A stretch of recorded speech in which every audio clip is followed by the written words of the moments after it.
En la audiencia de divorcio, mi esposo juró que me quitaría cada centavo. «Vas a vivir en la calle», se rió. Yo parecía indefensa, pero hice una llamada y un hombre con un traje carísimo entró por la puerta. El abogado más temido del estado. El hijo de mi empleada fallecida, a quien yo mantuve en secreto. El juez se quedó helado cuando él sacó un paquete de fotografías del portafolio. «Me alegra tenerte aquí. Sigue mi historia hasta el final y comenta desde qué ciudad me estás viendo. Así podré ver hasta dónde ha llegado mi historia».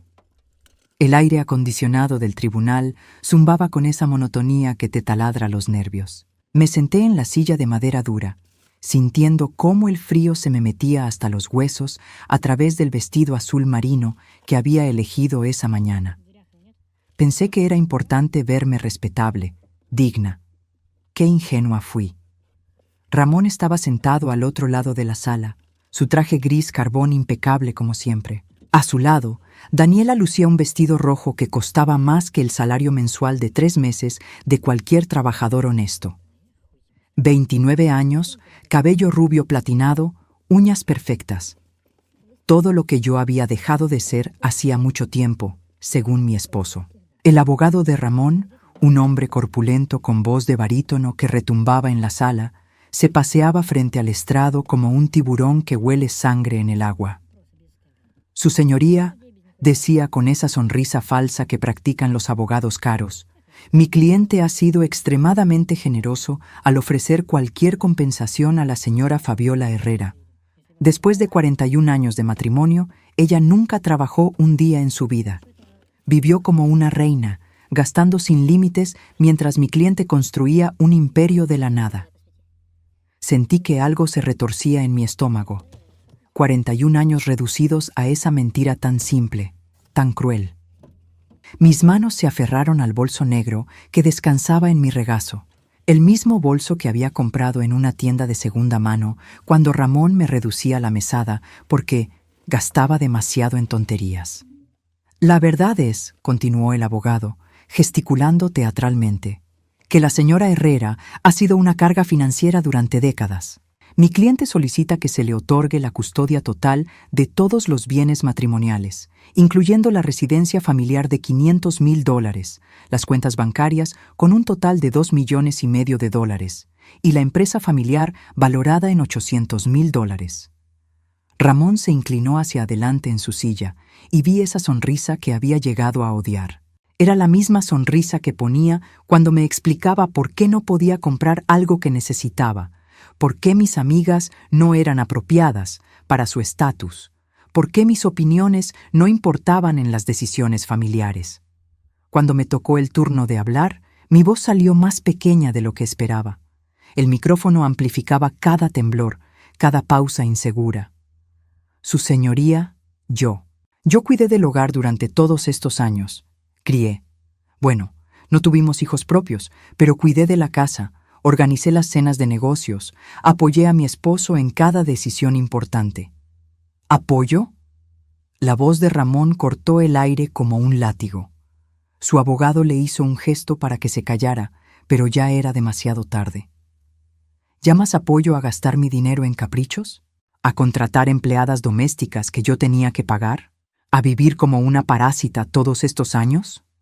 El juez golpeó su martillo, pero Ramón no había terminado. Se puso de pie, ignorando las protestas de su abogado, y me miró directamente a los ojos. «Fabiola, vas a descubrir lo que es trabajar por primera vez en tu vida patética», dijo, su voz cargada de veneno. «Te voy a quitar hasta el último centavo. Vas a vivir en la calle donde perteneces». Daniela soltó una risita desde su asiento, cubriéndose la boca con su mano perfectamente manicurada. Sus ojos brillaban con una crueldad que me recordó a las niñas populares del colegio que se burlaban de las chicas más tímidas. «Ramón tiene razón», murmuró, lo suficientemente alto para que todos la escucharan. «Algunas mujeres se acostumbran tanto a vivir de otros que olvidan cómo ser útiles». Sentí que las lágrimas se me agolpaban en los ojos, pero no las dejé caer. No aquí, no delante de ellos. En lugar de eso, Bajé la vista hacia mis manos, que temblaban ligeramente sobre el bolso. Mi abogado, un hombre mayor que había conocido mejores días, tosió nerviosamente antes de hablar. Su voz sonaba derrotada antes de empezar. Su señoría, mi clienta solicita una división equitativa de los bienes matrimoniales. Después de más de 4 décadas de matrimonio, tiene derecho a... ¿Derecho? Ramón soltó una carcajada que resonó por toda la sala. ¿Qué derechos puede tener alguien que nunca contribuyó con nada? Yo construí todo esto. Yo tomé todos los riesgos. Yo trabajé 70 horas a la semana mientras ella se quedaba en casa viendo telenovelas. El abogado de Ramón sonrió satisfecho. Tenían planeado esto, cada palabra calculada para humillarme, para hacerme sentir pequeña e insignificante. Su señoría, dijo, mi cliente está dispuesto a ser generoso. Ofrecemos a la señora Herrera la suma de $50,000 como acuerdo final. Es más de lo que se merece, considerando que no tiene habilidades laborales, educación relevante o experiencia que le permita mantenerse a sí misma. $50,000 de un patrimonio de más de 2,5 millones, las migajas de una vida entera. Sentí que algo se rompía dentro de mí. No era dolor, exactamente. Era algo más frío, más definitivo.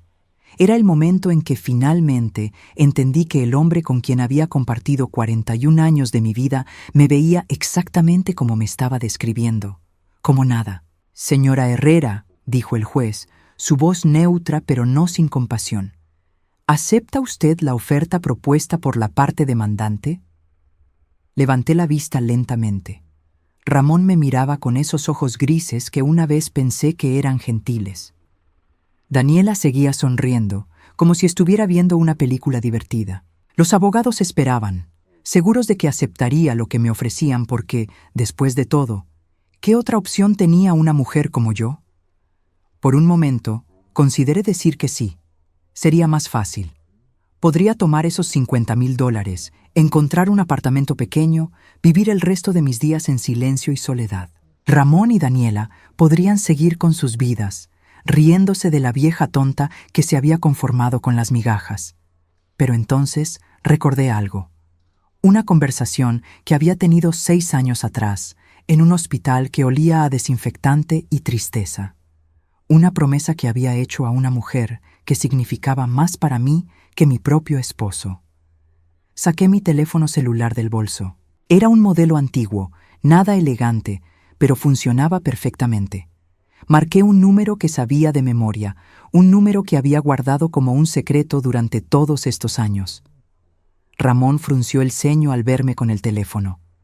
¿Qué estás haciendo?, preguntó, su voz cargada de irritación. No le respondí. El teléfono sonó una vez, 2 veces. Al tercer timbrazo, una voz familiar contestó del otro lado. Miguel Contreras, Bufete Legal, Contreras y Asociados. Una sonrisa muy pequeña, casi imperceptible, tocó las comisuras de mis labios. Miguel, dije suavemente, soy yo, es hora. Después de colgar el teléfono, cerré los ojos por un momento y dejé que los recuerdos me llevaran de vuelta. 6 años atrás, cuando todo empezó a cambiar sin que Ramón siquiera se diera cuenta. Era una mañana de abril del 2018. El aroma del café recién hecho flotaba por la cocina de nuestra casa en la Quinta Avenida, mezclándose con el perfume de las rosas que María había cortado del jardín para ponerlas en la mesa del desayuno. Ella siempre hacía eso, pequeños gestos que transformaban nuestra casa en un hogar. María Contreras había trabajado para nosotros durante 23 años. Llegó cuando yo tenía 34 años, una mujer hondureña de sonrisa cálida y manos trabajadoras que se convirtió en mucho más que una empleada doméstica. Se convirtió en mi confidente, mi amiga, la hermana que nunca tuve. Señora Fabiola, me había dicho esa mañana, su voz más seria de lo habitual, necesito hablar con usted.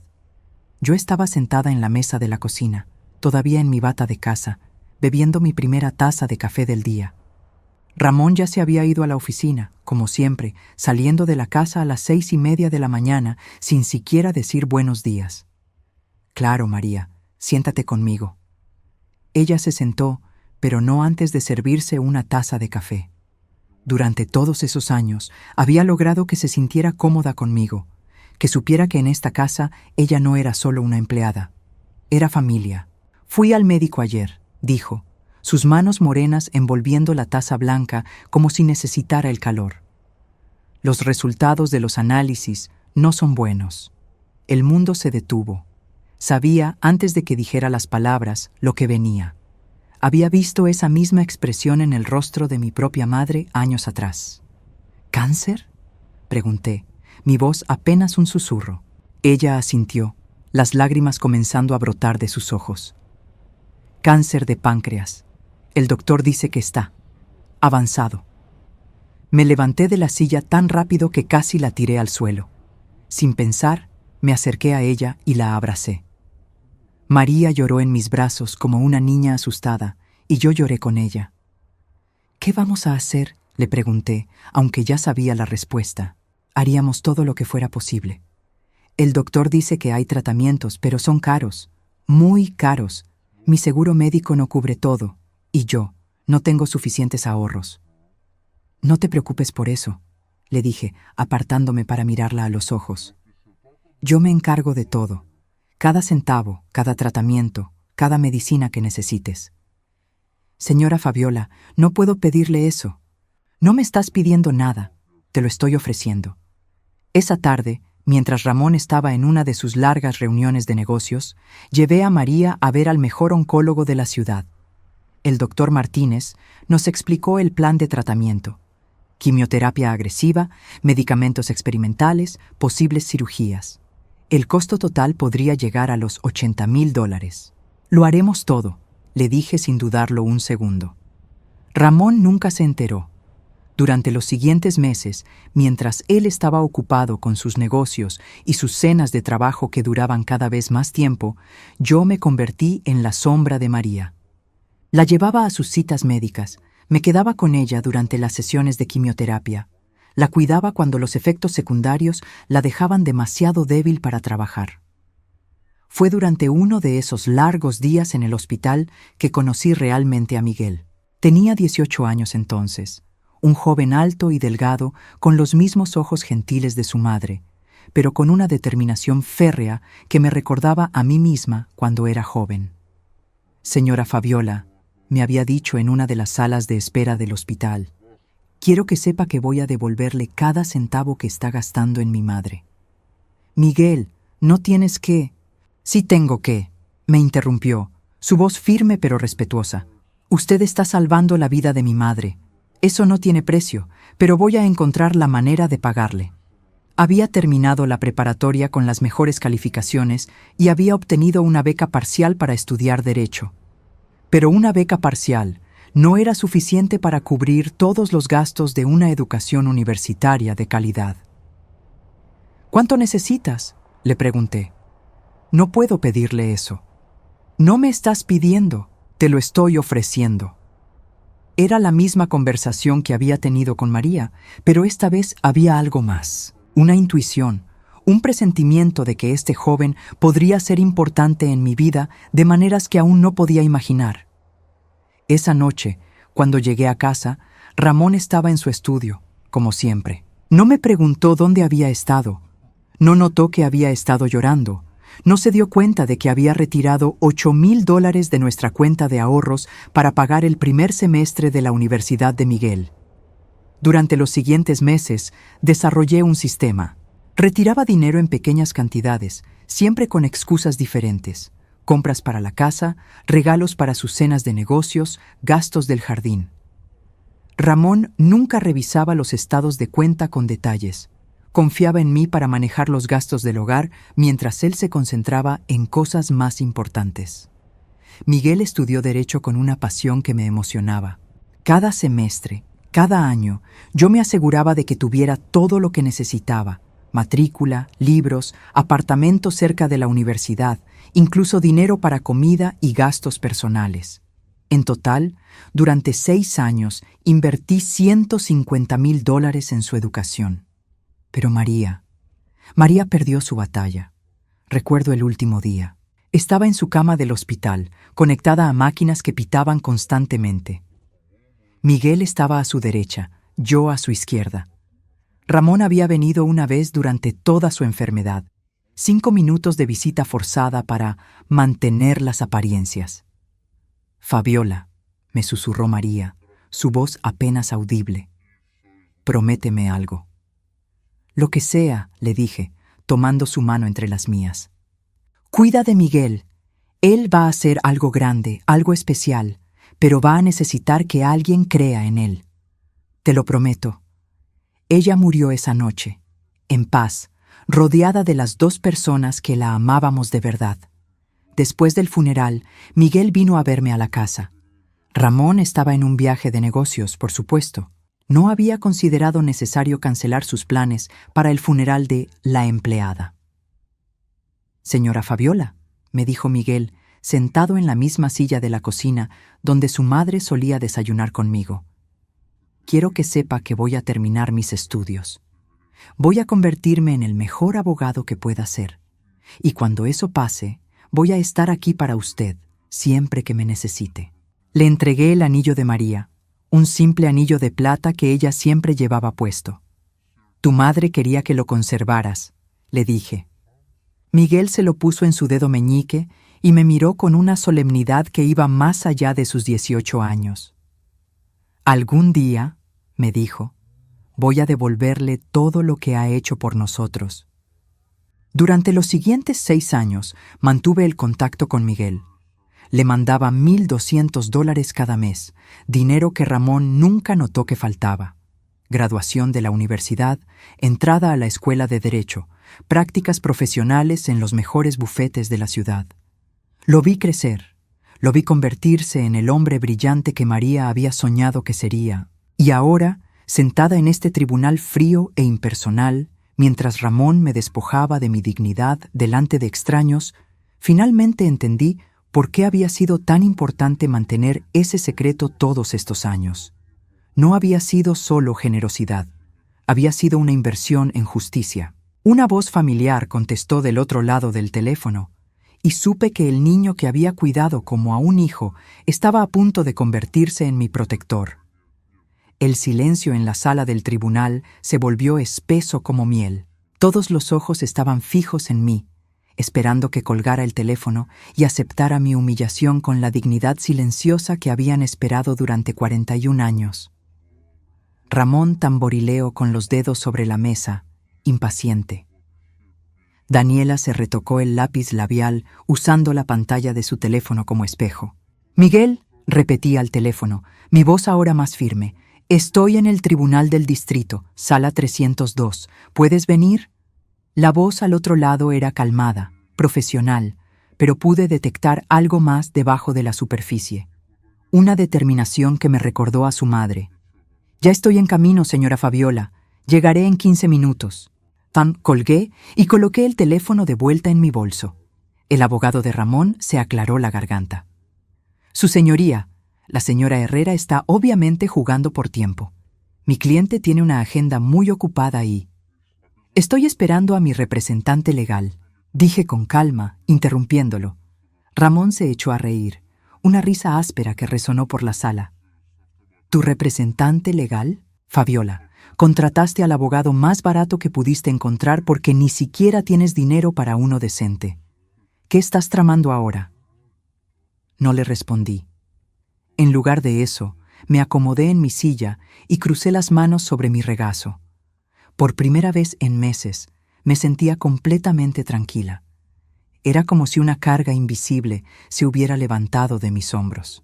El juez, un hombre mayor con gafas que le colgaban de una cadena dorada, suspiró. «Señora Herrera, tiene derecho a representación legal, pero no podemos esperar indefinidamente. Le doy 15 minutos. Es todo lo que necesito, su señoría». Daniela murmuró algo a Ramón que hizo que ambos soltaran una risita. Mi abogado original, el pobre hombre que había contratado por $200 la hora, parecía confundido pero aliviado de que alguien más fuera a tomar las riendas. Los minutos pasaron lentamente. Podía sentir la impaciencia creciendo en el lado de Ramón. Él odiaba esperar, Odiaba cualquier situación en la que no tuviera control total. Daniela comenzó a revisar sus uñas, claramente aburrida. «Esto es ridículo», murmuró Ramón. «Fabiola, sea quien sea que hayas llamado, no puede cambiar los hechos. Sigues siendo la misma mujer inútil que...». La puerta de la sala se abrió. El hombre que entró era alto, elegante, vestido con un traje negro que claramente costaba más que mi auto. Su cabello oscuro estaba perfectamente peinado hacia atrás y llevaba un portafolio de cuero marrón que parecía haber sido hecho a mano por artesanos italianos. Pero lo que más me llamó la atención fueron sus ojos. Los mismos ojos gentiles de María, pero ahora con una intensidad que no había estado ahí cuando era un joven universitario. Miguel Contreras había crecido para convertirse en exactamente el hombre que su madre había soñado que sería. Se acercó a mi mesa con pasos seguros, colocó su portafolio en la superficie y se inclinó para darme un beso en la mejilla. «Lamento llegar tarde, señora Fabiola», dijo con una sonrisa que me derritió el corazón. El tráfico estaba imposible. Ramón había palidecido visiblemente. Sus ojos se movían entre Miguel y yo, tratando de procesar lo que estaba viendo. «¿Quién diablos es este?», preguntó, su voz más alta de lo habitual. Miguel se enderezó y se dirigió al juez con una reverencia profesional. «Su señoría, Miguel Contreras, socio senior del bufete Contreras y Asociados. Represento a la señora Fabiola Herrera en estos procedimientos de divorcio». El abogado de Ramón frunció el ceño y susurró algo urgente al oído de mi esposo. Pude ver el momento exacto en que Ramón reconoció el nombre. Su rostro se puso completamente blanco. «¿Contreras y Asociados?», murmuró. «¿El bufete que ganó el caso Morrison contra el Estado? ¿El que destrozó a Peterson Industries el año pasado?». Miguel sonrió, pero no era una sonrisa cálida. Era la sonrisa de un depredador que acababa de detectar a su presa. «El mismo», dijo simplemente. Daniela se inclinó hacia Ramón. «¿Qué pasa? ¿Quién es?», susurró, pero su voz llevaba un tono de nerviosismo que no había estado ahí antes. «Es el abogado más temido del Estado», respondió Ramón, su voz apenas audible. «Destruye vidas por deporte». Miguel abrió su portafolio y comenzó a sacar documentos, pilas y pilas de documentos, todos organizados en carpetas de colores diferentes. Sus movimientos eran precisos, metódicos. Cada papel tenía su lugar exacto. «Su señoría», dijo Miguel, su voz llenando la sala con una autoridad natural. «Me disculpo por la interrupción, pero necesito tiempo para revisar los términos que se han discutido hasta ahora. Entiendo que la parte demandante ha hecho una oferta de $50,000 a mi clienta». El abogado de Ramón se aclaró la garganta nerviosamente. Sí, esa es la oferta. Consideramos que es más que generosa dadas las circunstancias». «¿Las circunstancias?», Miguel levantó una ceja. «¿Se refiere a las circunstancias de un matrimonio de 41 años? ¿O se refiere a las circunstancias de un patrimonio matrimonial valuado en más de $3,200,000? Esa cifra no es correcta», protestó el abogado de Ramón. «El patrimonio total es de aproximadamente $2,5 millones». Miguel sonrió y sacó una carpeta roja de su portafolio. «Incluyendo las cuentas offshore en las Islas Caimán, y la propiedad en Costa Rica que fue comprada el año pasado, y las inversiones en el fondo de cobertura Wellington que se hicieron a nombre de la empresa, pero usando fondos matrimoniales». El silencio que siguió fue ensordecedor. Ramón había dejado de respirar. Daniela lo miraba con los ojos muy abiertos, como si estuviera viendo a un extraño. «No sé de qué está hablando», dijo Ramón, pero su voz temblaba. Miguel sacó otra carpeta, esta vez azul. «Señor Herrera, tengo extractos bancarios, registros de transferencias y documentos de incorporación que muestran un patrón sistemático de ocultación de activos matrimoniales. También tengo evidencia de que se han usado fondos de la empresa familiar para financiar gastos personales, incluyendo un apartamento en el centro de la ciudad que ha sido usado para encuentros extramatrimoniales». Daniela se puso rígida. Sus ojos se movieron rápidamente entre Miguel y Ramón. «¿Qué apartamento?», preguntó, su voz súbitamente helada. «El apartamento en el edificio Meridian, piso 18», respondió Miguel sin siquiera mirarla. Alquilado bajo el nombre de la empresa, pero usado exclusivamente para actividades no relacionadas con el negocio. Pude ver que Daniela estaba procesando esta información. Su expresión cambió de confusión a comprensión, y luego a algo que se parecía peligrosamente a la furia. Ramón, dijo lentamente, me dijiste que no tenías dinero para el apartamento que querías que compartiéramos. Daniela, no ahora. Ramón trató de calmarla, pero ella ya se había puesto de pie. ¿Me estás diciendo que tienes un apartamento secreto? ¿Para qué? ¿Para quién más? Miguel observaba este intercambio con la satisfacción serena de un maestro de ajedrez que acababa de poner a su oponente en jaque. Sacó una tercera carpeta, esta vez verde. «Señor Herrera», dijo, su voz cortando a través de la discusión que se estaba desarrollando entre Ramón y Daniela. También tengo documentación extensa sobre gastos de entretenimiento que incluyen cenas, hoteles y joyas compradas para múltiples personas durante los últimos 3 años. ¿Le gustaría que revisemos estos gastos en detalle? Ramón se desplomó en su silla, como si alguien hubiera cortado los hilos que lo sostenían. Su rostro había adquirido un tono grisáceo enfermizo. ¿Múltiples personas? La voz de Daniela era peligrosamente baja. ¿Ramón? ¿Múltiples personas? Por primera vez desde que había entrado al tribunal esa mañana, sonreí. No era una sonrisa grande o dramática, era pequeña, satisfecha, la sonrisa de una mujer que finalmente estaba viendo que se hacía justicia. Miguel cerró la carpeta verde y miró directamente al abogado de Ramón. «Creo que necesitamos revisar esa oferta de $50,000», dijo con calma.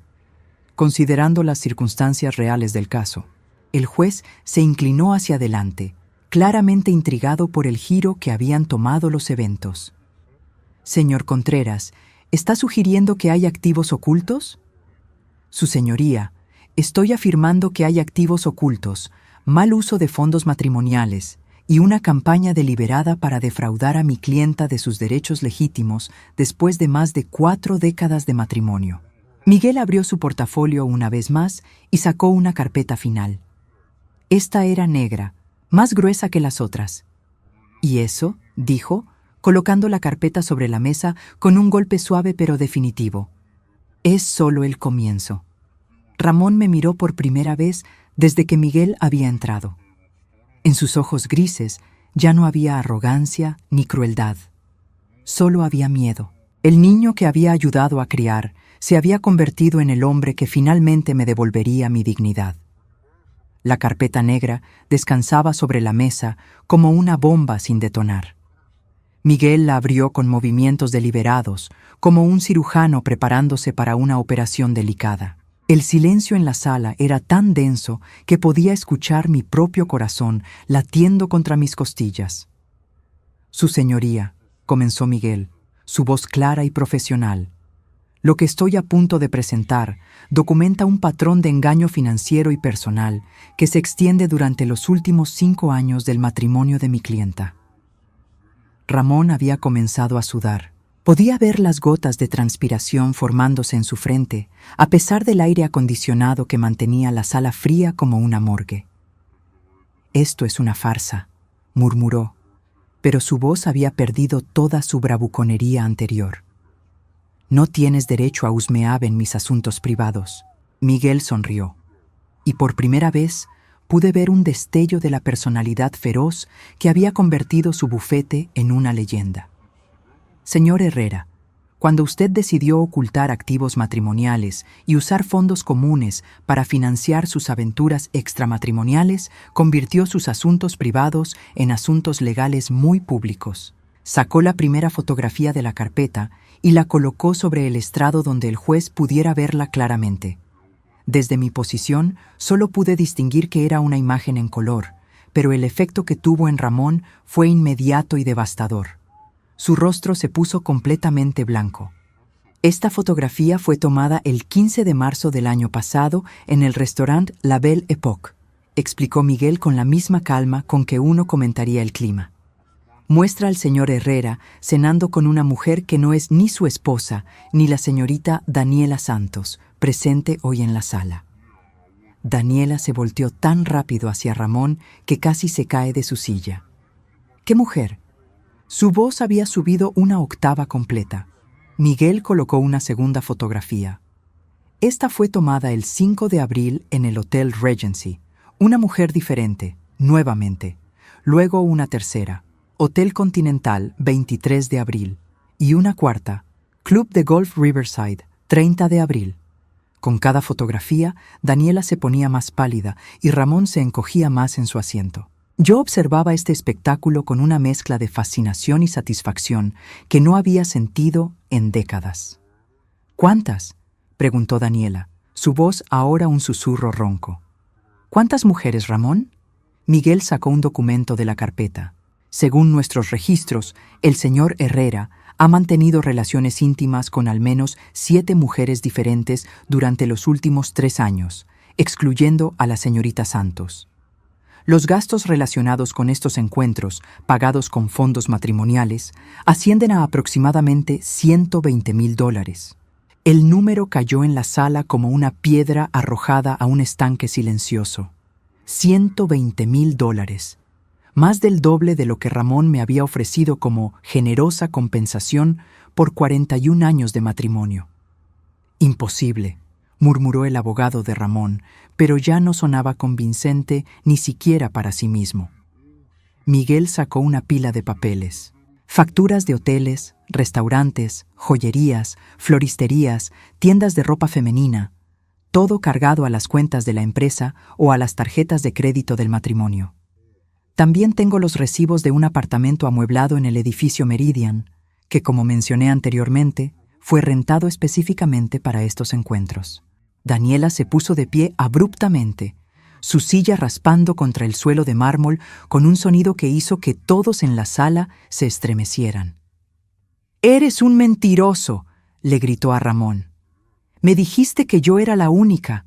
Me dijiste que nunca habías amado a nadie como me amabas a mí».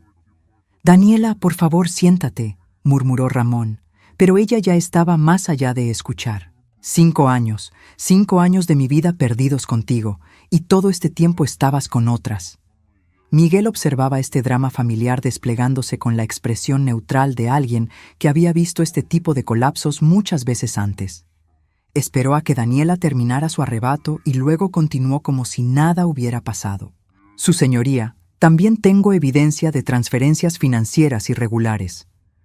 Durante los últimos 2 años, el señor Herrera ha transferido un total de $300,000 a cuentas en el extranjero, específicamente a un banco en las Islas Caimán». El abogado de Ramón se puso de pie, claramente desesperado. «Su señoría, estas son acusaciones muy serias que requieren investigación. No pueden simplemente...» «Tengo la documentación completa», lo interrumpió Miguel suavemente. «Extractos bancarios, autorizaciones de transferencia, correspondencia con el banco extranjero. Todo obtenido legalmente a través de investigadores privados licenciados». Sacó otra fotografía, esta claramente diferente de las anteriores. Era una imagen de documentos, pero desde mi posición pude ver el membrete distintivo de un banco. Esta transferencia de $100,000 fue realizada el mes pasado, justo después de que el señor Herrera presentara los papeles de divorcio. Una clara violación de las órdenes del tribunal que prohíben la disposición de activos matrimoniales durante los procedimientos. El juez se inclinó hacia adelante, su expresión ahora claramente molesta. «Señor Herrera, ¿es esto cierto?». Ramón abrió la boca, pero no salieron palabras. Por primera vez en los 41 años que llevábamos casados, mi esposo estaba completamente sin palabras. Miguel aprovechó el silencio para continuar.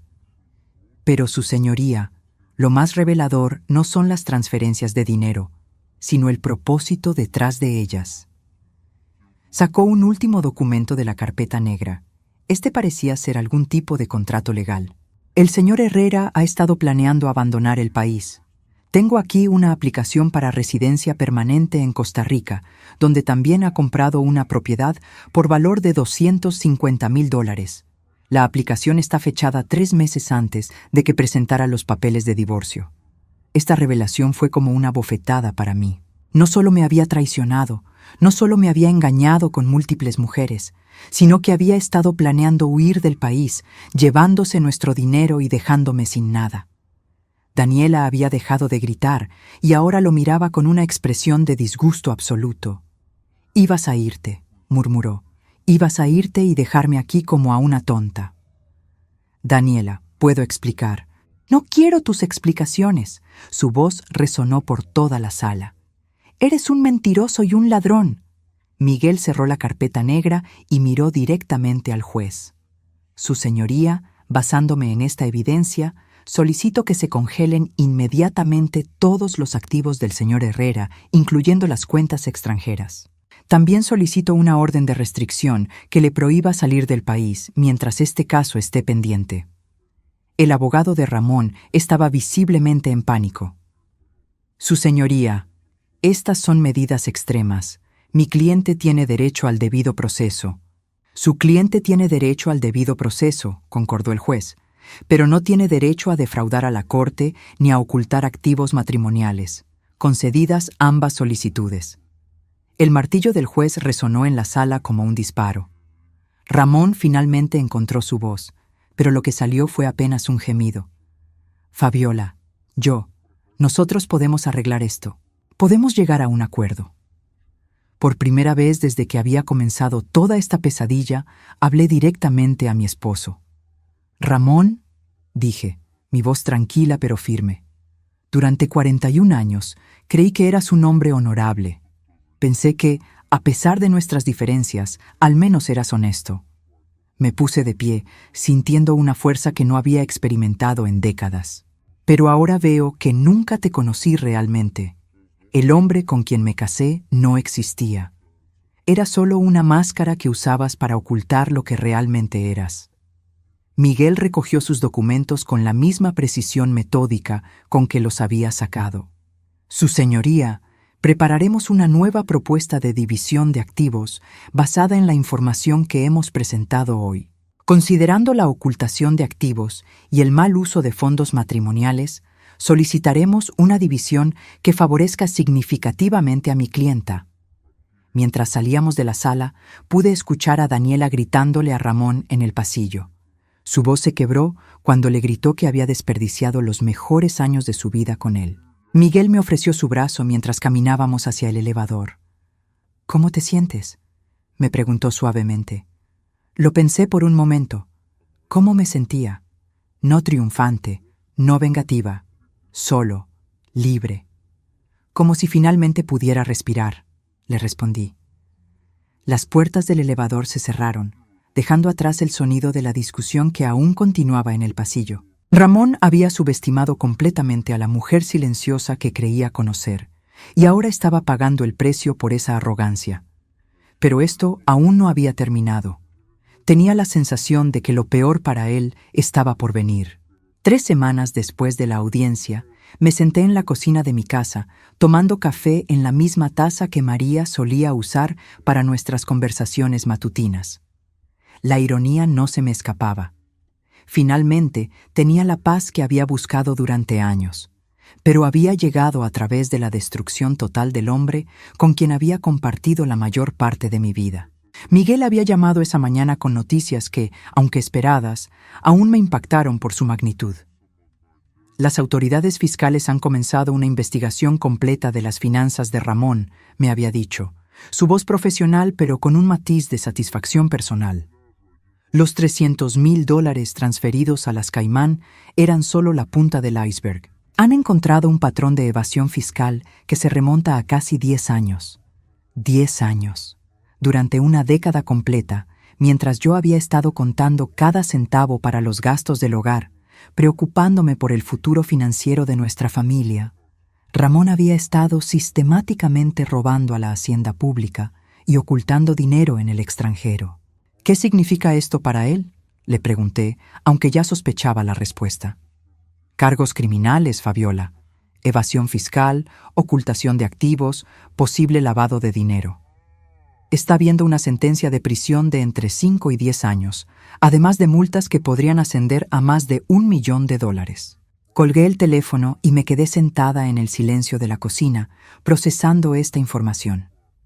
No sentía alegría por la desgracia de Ramón, pero tampoco sentía pena. Era como ver las consecuencias naturales de decisiones que él había tomado libremente durante años. El timbre de la puerta me sacó de mis pensamientos. A través de la mirilla pude ver a una mujer que no reconocí inmediatamente, hasta que habló. «Señora Herrera, soy Patricia Mendoza, del periódico local. Me pregunto si podría hacerle algunas preguntas sobre su esposo». Abrí la puerta, pero mantuve la cadena de seguridad puesta. «No tengo comentarios que hacer. Entiendo su posición, señora, pero la historia de su divorcio se ha vuelto muy pública, especialmente después de que se conocieran los cargos criminales contra el señor Herrera». ¿Pública? No había considerado que los detalles legales se filtrarían a los medios. Miguel me había advertido que era una posibilidad, pero había estado tan concentrada en sobrevivir el proceso legal que no había pensado en las ramificaciones sociales. «¿Qué exactamente se ha publicado?», pregunté. La reportera consultó su libreta. «Los cargos por evasión fiscal son de registro público. También lo son los detalles del divorcio presentados en la corte, incluyendo la evidencia de múltiples aventuras extramaritales y la ocultación de activos matrimoniales». Cerré los ojos por un momento. Durante 41 años, había vivido mi vida tratando de mantener las apariencias, de ser la esposa perfecta que no causara problemas ni escándalos. Ahora, toda la ciudad sabría que había sido engañada, traicionada y abandonada. ¿Cómo se siente sabiendo que su esposo la engañó durante años mientras planeaba dejarla sin nada?, preguntó la reportera. Era una pregunta cruel, pero honesta. ¿Cómo me sentía? «Me siento», dije lentamente, «como alguien que finalmente ha despertado de una pesadilla muy larga». Esa tarde, Miguel vino a visitarme. Trajo consigo una botella de vino y una expresión que no había visto antes en él. Algo parecido a la preocupación paternal. «¿Estás bien con toda la atención mediática?», me preguntó mientras yo servía el vino en copas que Ramón había comprado en uno de sus viajes de negocios. «Es extraño», admití. Durante décadas, mi mayor miedo era que la gente supiera que mi matrimonio no era perfecto. Ahora que todo el mundo lo sabe, me siento liberada. Miguel sonrió, y por un momento pude ver al niño de 18 años que había conocido en el hospital. «Mamá estaría muy orgullosa de ti», dijo suavemente. Sentí que se me llenaban los ojos de lágrimas, pero eran lágrimas buenas.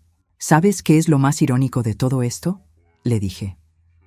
«Ramón siempre me decía que era inútil, que no podría sobrevivir sin él. Pero resulta que él es el que no puede sobrevivir sin engañar, robar y mentir». El teléfono sonó, interrumpiendo nuestra conversación. Era un número que no reconocí, pero decidí contestar. «¿Fabiola?». La voz era de Daniela, pero sonaba completamente diferente. Quebrada, desesperada. «¿Qué quieres, Daniela? Necesito hablar contigo, por favor. Estoy en problemas». Miguel me miró con una ceja levantada, claramente intrigado. «¿Qué tipo de problemas?», pregunté.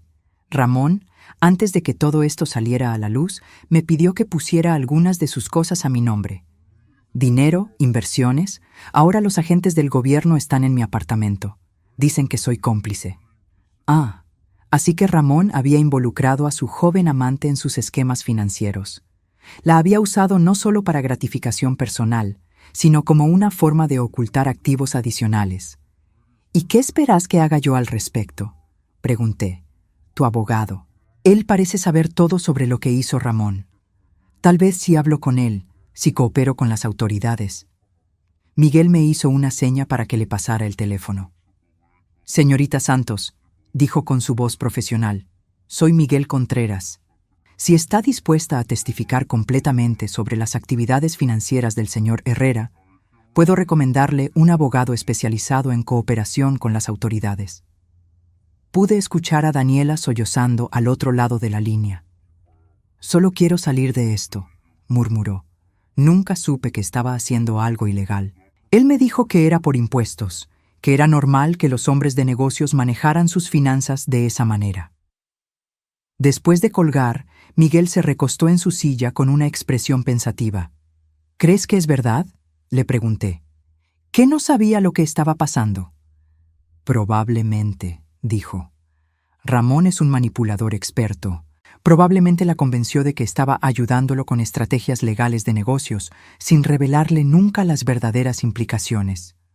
Así que ahora tiene 2 víctimas, murmuré. 3, si cuentas a la empresa familiar. Los empleados van a perder sus trabajos cuando se complete la investigación fiscal. Esta información me golpeó como una piedra en el estómago. La empresa que Ramón había construido, que empleaba a 17 personas, se desplomaría debido a sus actividades ilegales. Familias trabajadoras perderían sus ingresos por la codicia y arrogancia de mi esposo. ¿Hay algo que podamos hacer por ellos?, pregunté. Miguel me miró con una expresión que me recordó intensamente a María. ¿Qué tienes en mente? La compensación del divorcio. Cuando todo esté finalizado, aproximadamente ¿cuánto recibiré? Considerando los activos ocultos que hemos descubierto y las penalizaciones por ocultación, probablemente alrededor de $1.800.000 más la casa.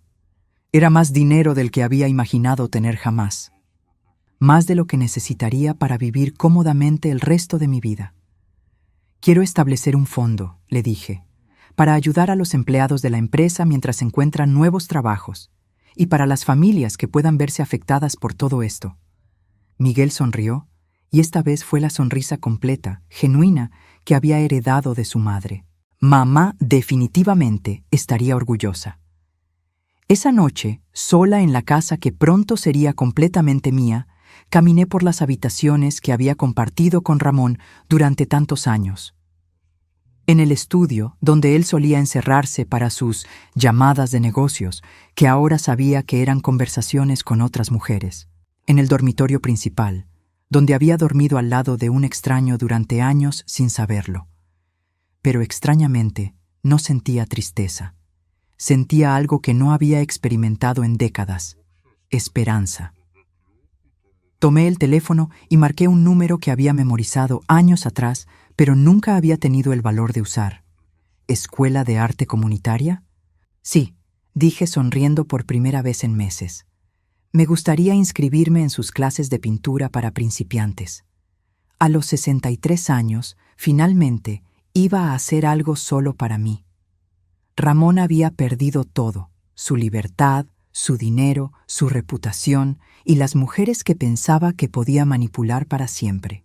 Mientras tanto, yo estaba a punto de comenzar la primera vida real que había tenido jamás. El niño que había salvado me había salvado a cambio. Pero más importante aún, me había enseñado que nunca es demasiado tarde para reclamar tu propia vida.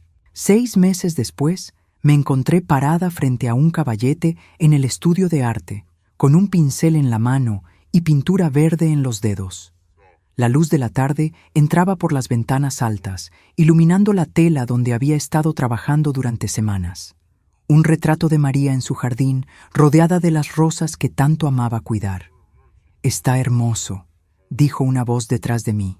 Me volteé para encontrar a Miguel en la entrada del estudio, vestido casualmente con jeans y una camisa azul. En sus manos llevaba una pequeña caja envuelta en papel dorado. «¿Qué es eso?», pregunté, limpiándome las manos en el delantal que había comprado específicamente para mis clases de pintura. «Un regalo», dijo simplemente. «Hoy se cumplen 6 meses desde que todo cambió para nosotros». Abrí la caja cuidadosamente. Dentro, envuelto en terciopelo azul marino, estaba el anillo de plata de María. Pero ahora tenía algo adicional: una pequeña piedra verde engarzada al lado de la banda original. «Una esmeralda», explicó Miguel, «el color favorito de mamá. Mandé que se la agregaran al anillo». Sentí que se me llenaban los ojos de lágrimas mientras tomaba el anillo. «Miguel, no puedo aceptar esto. Era de tu madre, debería quedarse contigo. Y por eso te lo estoy dando», dijo con firmeza.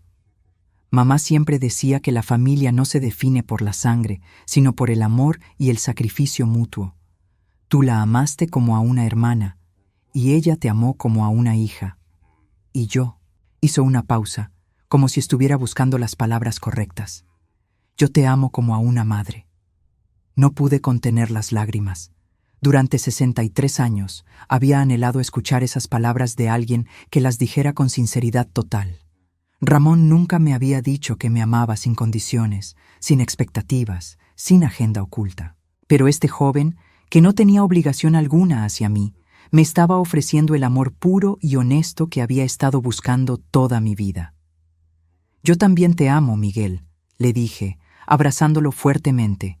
Eres el hijo que nunca tuve, el hijo que siempre quise. Nos quedamos así durante varios minutos, dos personas que habían encontrado una familia en los lugares más inesperados.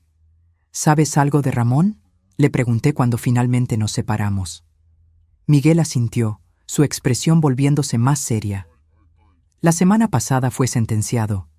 7 años de prisión, más la obligación de pagar $800,000 en multas y restituciones al fisco.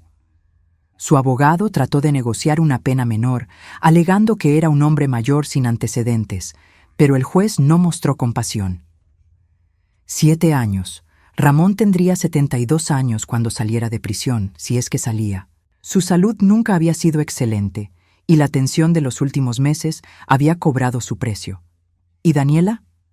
Aceptó un acuerdo de culpabilidad, 18 meses de libertad condicional y obligación de devolver $60,000 que estaban en cuentas a su nombre. Su abogado logró convencer al fiscal de que era una víctima manipulada, no una conspiratora intencional. Me senté en la silla junto al caballete, procesando esta información. Era extraño pensar que la mujer que me había humillado en el tribunal también había sido víctima de Ramón, aunque de manera diferente. ¿Cómo te sientes con todo esto?, me preguntó Miguel. Era una pregunta que me había estado haciendo a mí misma durante meses. ¿Cómo me sentía sabiendo que el hombre que una vez amé estaría en prisión? ¿Que había perdido todo por su propia codicia y arrogancia? Me siento en paz, respondí finalmente. No siento alegría por su sufrimiento, pero tampoco siento culpa por las consecuencias de sus propias acciones. Por primera vez en décadas, puedo dormir por las noches sin preocuparme por qué nueva mentira o traición descubriré mañana. Miguel sonrió y se sentó en la silla frente a mí. Mamá estaría muy orgullosa de la mujer en la que te has convertido. ¿La mujer en la que me he convertido?, pregunté confundida. Miguel, soy la misma persona que era antes. No, dijo con firmeza. Antes eras una mujer que se escondía, que se conformaba con migajas de afecto, que creía que merecía ser tratada mal. Ahora eres una mujer que se defiende a sí misma, que persigue sus propios sueños, que entiende su propio valor. Miré alrededor del estudio de arte. Mis pinturas colgadas en las paredes, mis pinceles organizados en frascos de cristal, mis tubos de pintura alineados como pequeños soldados coloridos. Esta habitación representaba algo que nunca había tenido durante mi matrimonio. Un espacio que era completamente mío, donde podía crear algo hermoso sin pedir permiso a nadie. ¿Sabes qué es lo más extraño?, le dije. Durante años me preocupé por lo que la gente pensaría si mi matrimonio fracasaba. Creía que ser divorciada me haría menos respetable, menos valiosa. Pero ahora que todo el mundo sabe la verdad, me siento más respetada que nunca. Era cierto. En los últimos meses había recibido más llamadas de amigas de la infancia, más invitaciones a almorzar, más conversaciones genuinas que en los últimos 10 años combinados. La gente me veía de manera diferente ahora, no como la esposa sumisa de un hombre exitoso, sino como una mujer que había sobrevivido a la traición y había salido más fuerte. El fondo que estableciste para los empleados, dijo Miguel, ya ha ayudado a 14 familias. 3 personas han encontrado nuevos empleos, 2 han comenzado sus propios negocios pequeños y 1 está estudiando para obtener una nueva certificación profesional. Había decidido invertir $200,000 del acuerdo de divorcio en este fondo. No lo necesitaba para mi propia supervivencia, y sabía que María habría aprobado usar el dinero para ayudar a familias trabajadoras. ¿Y la señora González?, pregunté. Era la viuda de un empleado que había muerto de un ataque cardíaco poco después de que cerrara la empresa. Sus hijos van a poder terminar la universidad. Los pagos del fondo cubrirán sus matrículas durante los próximos 3 años. Esta noticia me llenó de una satisfacción profunda. El dinero que Ramón había intentado esconder de mí ahora estaba sirviendo para crear oportunidades educativas, exactamente como había hecho años atrás con Miguel. «Hay algo más», dijo Miguel, sacando un sobre de su chaqueta. «Una propuesta». Abrí el sobre y encontré lo que parecía ser un contrato legal.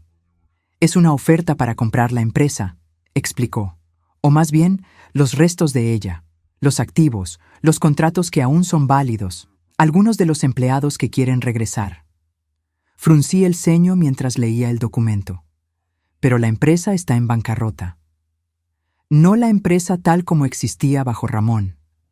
Una nueva empresa, construida sobre principios diferentes. Transparencia total, trato ético a los empleados, prácticas financieras completamente legales. ¿Quién sería el propietario?, pregunté, aunque ya sospechaba la respuesta. Miguel sonrió. «Una sociedad, tú como inversionista principal y socia silenciosa, yo como director legal y de operaciones. Los empleados que regresen recibirían participación en las ganancias después del primer año». La idea me emocionó de una manera que no había esperado. No solo estaría ayudando a restaurar los empleos que se habían perdido por las acciones de Ramón, sino que estaría creando algo nuevo, algo ético, algo que honraría la memoria de María y los valores que ella había tratado de inculcar en su hijo. «¿Cómo lo llamaríamos?», pregunté. «Contreras y Asociados, consultoría de negocios». ¿Sin Herrera en el nombre? Miguel negó con la cabeza. «Ese nombre tiene demasiada historia negativa. Es hora de empezar completamente de nuevo». Esa noche, después de que Miguel se fuera, me senté en la cocina con una taza de té, el anillo de María brillando en mi dedo. La casa estaba silenciosa, pero no era el silencio opresivo de la soledad. Era el silencio pacífico de alguien que finalmente estaba cómoda en su propia piel. Pensé en los últimos 6 meses, las clases de arte, las nuevas amistades, el fondo de ayuda y ahora la posibilidad de una nueva empresa. A los 63 años estaba viviendo la vida más plena y auténtica que había tenido jamás. Tomé papel y pluma de la gaveta de la cocina y comencé a escribir una carta. No para enviar a nadie, sino para mí misma. Una carta a la mujer que había sido y un reconocimiento de la mujer en la que me había convertido. «Querida Fabiola», comencé, «durante 41 años creíste que tu valor dependía de complacer a un hombre que nunca te vio realmente. Creíste que el amor se ganaba con sacrificio silencioso y aceptación incondicional de la crueldad. Creíste que merecías migajas porque eso era todo lo que te ofrecían. Pero estabas equivocada. Tu valor siempre estuvo ahí, esperando a que fueras lo suficientemente fuerte para reclamarlo. El amor verdadero se te ofreció desde el lugar más inesperado, un niño huérfano que necesitaba una madre tanto como tú necesitabas un hijo. Nunca es demasiado tarde para comenzar de nuevo. Nunca es demasiado tarde para elegir la dignidad sobre la comodidad, la verdad sobre la paz falsa, el amor verdadero sobre la atención condicional. María estaba en lo cierto. La familia se define por el amor y el sacrificio mutuo. Y finalmente, después de 63 años, has encontrado tu verdadera familia. Doblé la carta y la guardé en el cajón junto al anillo de María. Mañana empezaría a planear la nueva empresa con Miguel. Mañana continuaría con mis clases de arte. Mañana viviría otro día de la vida que había estado esperando durante décadas. Pero esta noche simplemente me senté en mi cocina, en mi casa, en mi vida, y experimenté algo que no había sentido en 41 años de matrimonio. Gratitud completa y absoluta por exactamente dónde estaba y quién era. El niño que había salvado me había salvado a cambio, pero lo más importante de todo era que finalmente había aprendido a salvarme a mí misma.